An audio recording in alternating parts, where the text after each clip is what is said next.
नमस्कार दोस्तों, एक बार फिर से आप सभी का स्वागत है। भारतीय राज्य व्यवस्था एवं शासन, टॉपिक है राष्ट्रपति। आज पढ़ेंगे हम लोग राष्ट्रपति के बारे में। राष्ट्रपति देश का प्रथम नागरिक होता है। अनुच्छेद 52 के अनुसार भारत का एक राष्ट्रपति होगा, मतलब 52 में कहा गया है कि भारत का एक राष्ट्रपति होगा। भारत का एक राष्ट्रपति होगा। अगला अनुच्छेद है अनुच्छेद 53 के तहत संघ की समस्त कार्यपालिका की शक्ति, संघ की कार्यपालिका की शक्ति कहाँ निहित है? राष्ट्रपति में निहित है। राष्ट्रपति में निहित संघ की कार्यपालिका की शक्ति राष्ट्रपति में निहित है। इस शक्ति का प्रयोग वह संविधान के अनुसार स्वयं या अपने अधीनस्थ अधिकारियों द्वारा करेगा। अनुच्छेद 54 के अनुसार राष्ट्रपति का निर्वाचन एक निर्वाचक मंडल द्वारा होता है। राष्ट्रपति के निर्वाचक मंडल में संसद के दोनों सदन, राज्यसभा, लोकसभा, दोनों सदन हो गए, और राज्य विधानसभा के निर्वाचित सदस्य, राज्य के विधानसभा के निर्वाचित सदस्य शामिल होते हैं। इनमें मनोनीत सदस्य शामिल नहीं होते हैं। ठीक 70वें संविधान संशोधन अधिनियम 1992 के तहत दिल्ली और पुदुचेरी विधानसभाओं के निर्वाचित सदस्यों को भी राष्ट्रपति के निर्वाचक मंडल में शामिल किया गया। राष्ट्रपति के निर्वाचक मंडल में जम्मू कश्मीर संघ राज्य क्षेत्र की विधानसभा के निर्वाचित सदस्यों को अभी शामिल नहीं किया गया है। और राष्ट्रपति के चुनाव में ये याद रखिएगा, मनोनीत सदस्य पार्टिसिपेट या भाग नहीं लेते हैं किसी भी तरीके से। मनोनीत सदस्य एवं विधान परिषद के सदस्य एवं विधान परिषद के सदस्य क्या भाग नहीं लेते हैं, याद रखिएगा। अनुच्छेद 55 के थर्ड में कहा गया,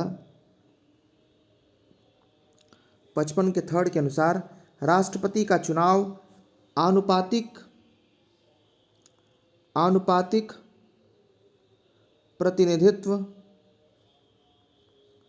प्रतिनिधित्व के अनुसार एकल संक्रमणीय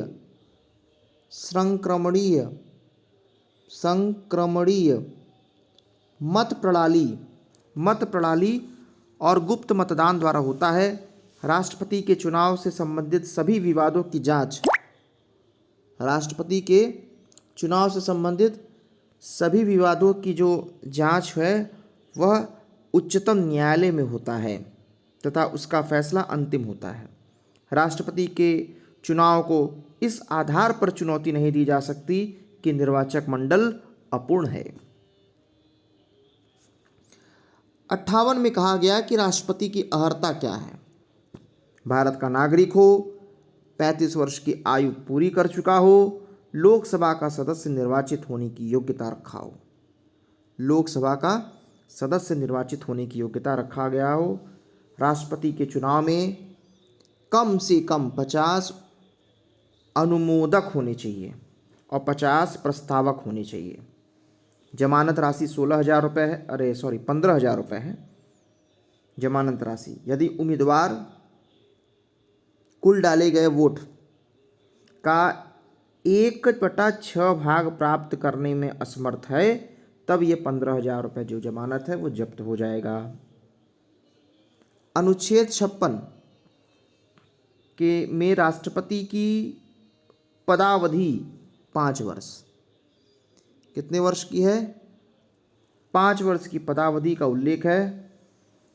अनुच्छेद 56 पहला क के अनुसार भारत का राष्ट्रपति अपना त्याग पत्र उपराष्ट्रपति को संबोधित करके देता है। किसको देता है? उपराष्ट्रपति। और उपराष्ट्रपति इसकी सूचना तत्काल लोकसभा अध्यक्ष को तुरंत दे देता है। नेक्स्ट, अनुच्छेद 56 के 2 में भारतीय संविधान का अनुच्छेद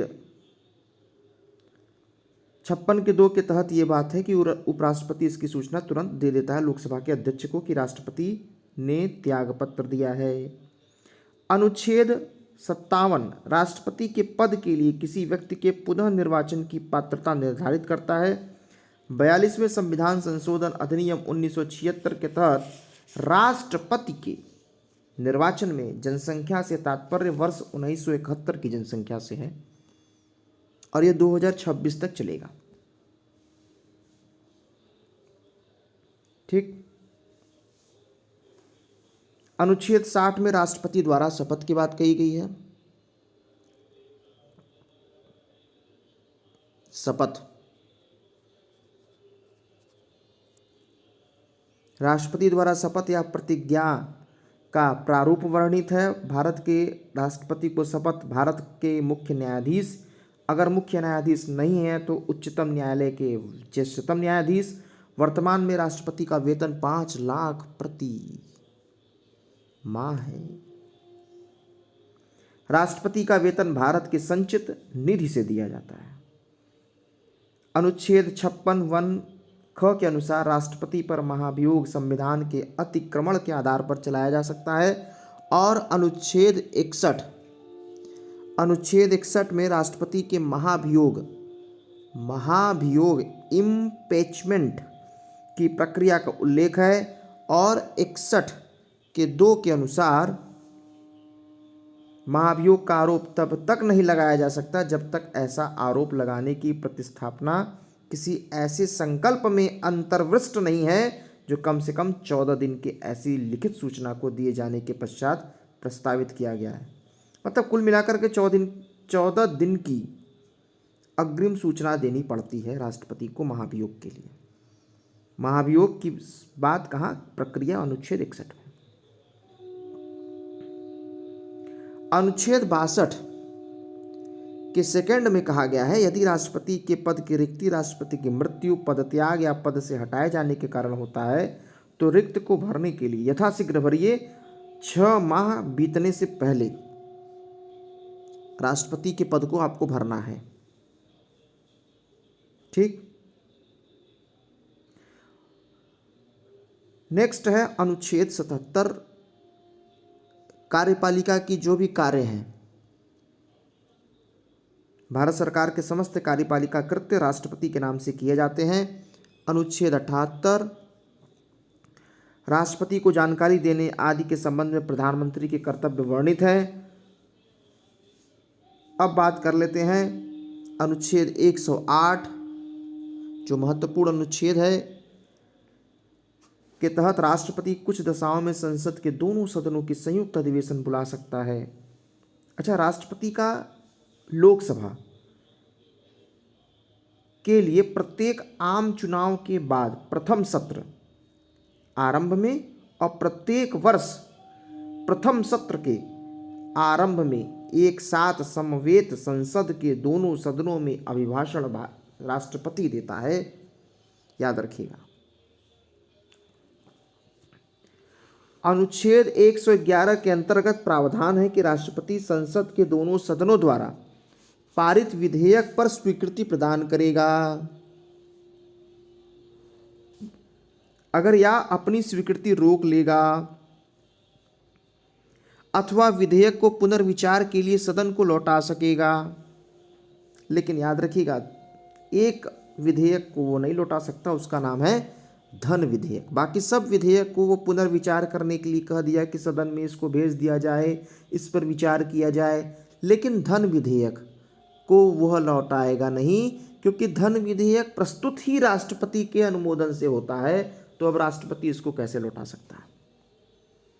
यदि विधेयक सदनों द्वारा संशोधन सहित उसके बिना फिर से पारित कर दिया जाता है तो राष्ट्रपति के समक्ष पुनः प्रस्तुत किया जाता है, तो राष्ट्रपति उस पर स्वीकृति नहीं रोकेगा। राष्ट्रपति धन विधेयक को पुनर्विचार के लिए नहीं लौटा सकता। धन विधेयक सदन में राष्ट्रपति के पूर्व अनुमति से ही प्रस्तुत किए जाते हैं। अगला अनुच्छेद है 123। 1 2 3। अनुच्छेद 123 के तहत राष्ट्रपति को अध्यादेश जारी करने की शक्ति प्रदान की गई है। अध्यादेश जारी कर सकता है राष्ट्रपति। 123 के बाद अनुच्छेद 72 राष्ट्रपति के क्षमादान की शक्ति प्रदान की गई है। क्षमादान, राष्ट्रपति क्षमादान कर सकता है किसी भी व्यक्ति को। अनुच्छेद 143 के तहत राष्ट्रपति को उच्चतम न्यायालय से परामर्श का अधिकार दिया गया है और राष्ट्रपति राष्ट्र का प्रतिनिधित्व करता है परंतु राष्ट्र का नेतृत्व नहीं करता। ठीक, अब आइए कुछ क्वेश्चन आंसर कर लेते हैं राष्ट्रपति से संबंधित। पहला क्वेश्चन है, भारतीय गणतंत्र का प्रमुख कौन है? भारतीय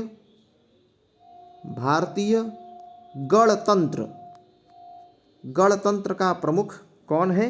भारत का राष्ट्रपति है। भारत एक गणराज्य है। इसका तात्पर्य है कि भारत का जो राष्ट्राध्यक्ष है वह निर्वाचित होगा, वंशानुगत नहीं होगा। भारतीय गणतंत्र का प्रमुख या राष्ट्राध्यक्ष राष्ट्रपति होता है, जिसका चुनाव अप्रत्यक्ष निर्वाचन प्रणाली के द्वारा होता है।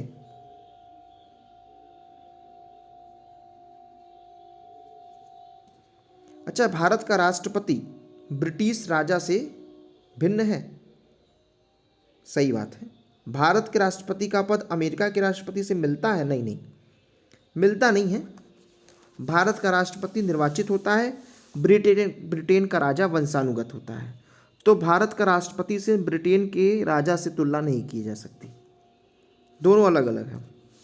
भारत का राष्ट्रपति नाम मात्र का प्रमुख है, जबकि अमेरिका का राष्ट्रपति वास्तविक प्रमुख है, इसीलिए अमेरिका से भी तुलना नहीं किया जा सकता।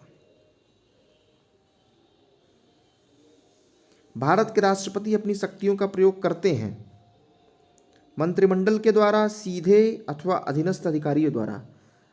सीधे कर सकते हैं अपनी शक्तियों का प्रयोग राष्ट्रपति, या अधीनस्थ अधिकारियों द्वारा? अधीनस्थ अधिकारियों द्वारा। अनुच्छेद 52 के तहत। अनुच्छेद 52 के तहत राष्ट्रपति भारत का एक राष्ट्रपति होगा, यह अनुच्छेद 52 में कहा गया, जिसमें संघ की कार्यपालिका की शक्ति निहित होगी। इसका प्रयोग इस संविधान के अनुसार स्वयं अपने अधीनस्थ अधिकारियों के द्वारा करेगा, अनुच्छेद 53 के 1 में कहा गया। भारत का कार्यपालिका के अध्यक्ष एग्जीक्यूटिव जो हेड होते हैं, एग्जीक्यूटिव ये क्वेश्चन पूछा गया है। कार्यपालिका के अध्यक्ष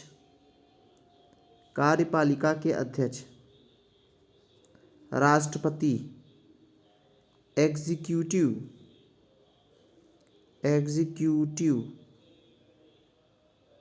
हेड।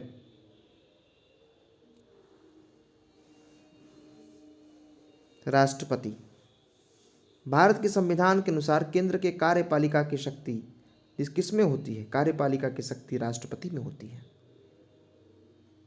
किस अनुच्छेद में किस एक के अंतर्गत संघ की कार्यपालिका की शक्तियां राष्ट्रपति में निहित है, ऐसी बात कही गई है? तो यह अनुच्छेद 53 में कहा गया है कि संघ की शक्तियां, कार्यपालिका की शक्तियां राष्ट्रपति में निहित होती हैं।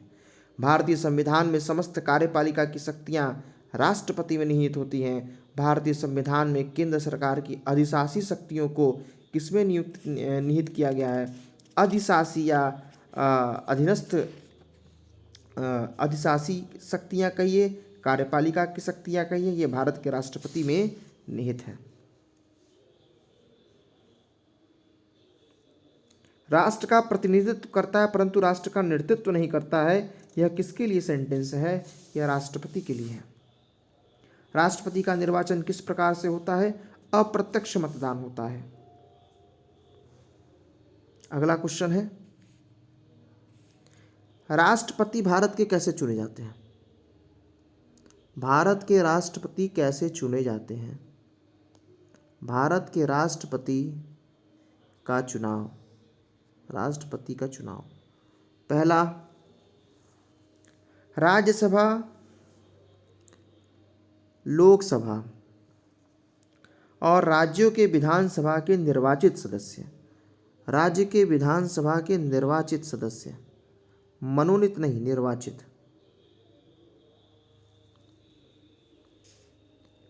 राज्य के विधानसभा के निर्वाचित सदस्य।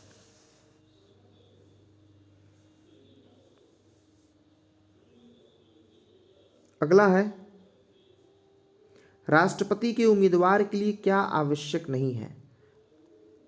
पहला ऑप्शन 35 वर्ष की आयु, पढ़ा लिखा हो, संसद चुने जाने की योग्यता रखता हो, देश का नागरिक हो। तो पढ़ा लिखा की योग्यता नहीं भी रखता है तो भी वह राष्ट्रपति बन सकता है। अगला क्वेश्चन, भारत का राष्ट्रपति कितनी बार पुनः चुनाव के लिए पात्र होता है? कितनी बार भी, इसका कहीं उल्लेख नहीं है कि इतने बार ही राष्ट्रपति बना जा सकता है। भारतीय संविधान का अनुच्छेद 57 राष्ट्रपति के पुनर्निर्वाचन के लिए पात्रता निर्धारित करता है।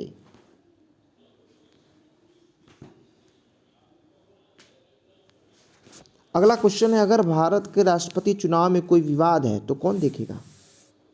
विवाद की स्थिति में, राष्ट्रपति के चुनाव के विवाद की स्थिति में इधर उधर का नहीं, सीधे सुप्रीम कोर्ट के जज देखते हैं उसको। भारत के राष्ट्रपति पर महाभियोग चलाने के लिए कम से कम कितने दिन पूर्व सूचना देनी होती है? 14 दिन पूर्व सूचना दीजिए। संविधान के उल्लंघन के आधार पर राष्ट्रपति के विरुद्ध किसके द्वारा महाभियोग लगाया जा सकता है?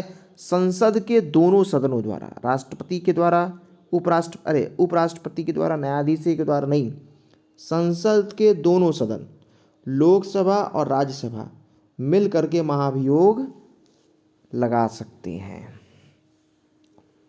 महाभियोग की चर्चा अनुच्छेद, महाभियोग की चर्चा कहाँ की गई है? अनुच्छेद 61 में। और अनुच्छेद 61 में महाभियोग की चर्चा की गई है। राष्ट्रपति का पद रिक्त स्थान पर कितने महीने में भर लेना चाहिए? 6 महीने में। राष्ट्रपति के महाभियोग की प्रक्रिया अर्ध न्यायिक प्रक्रिया है। क्या है? न्यायिक नहीं है, पूर्ण तरीके से अर्ध न्यायिक है। त्यागपत्र, पदच्युत या अन्य कारण से अपने कर्तव्य को नहीं निभा सका उपराष्ट्रपति कितने समय तक राष्ट्रपति के रूप में कार्य कर सकता है? 6 माह। 6 माह के अंदर आपको किसी तरीके से भी राष्ट्रपति का चुनाव करना ही है। 6 माह मैक्सिमम उपराष्ट्रपति राष्ट्रपति के तरीके से काम कर सकता है। यदि राष्ट्रपति एवं उपराष्ट्रपति दोनों का पद रिक्त है तो राष्ट्रपति का कार्य कौन करेगा? भारत के प्रधान न्यायाधीश करेंगे। भारत के प्रधान न्यायाधीश मतलब मुख्य न्यायाधीश करेंगे। राज्यसभा और लोकसभा का संयुक्त बैठक अनुच्छेद 108 के तहत कौन बुला सकता है? राष्ट्रपति बुला सकते हैं भाई, अनुच्छेद 108 के तहत। ठीक। अब अगला जो टॉपिक है वह है उपराष्ट्रपति। अच्छा, राष्ट्रपति भवन की डिजाइन कौन किया है? लुटियंस द्वारा किया गया है। ठीक है, मिलते हैं नेक्स्ट वीडियो में, तब तक के लिए नमस्कार।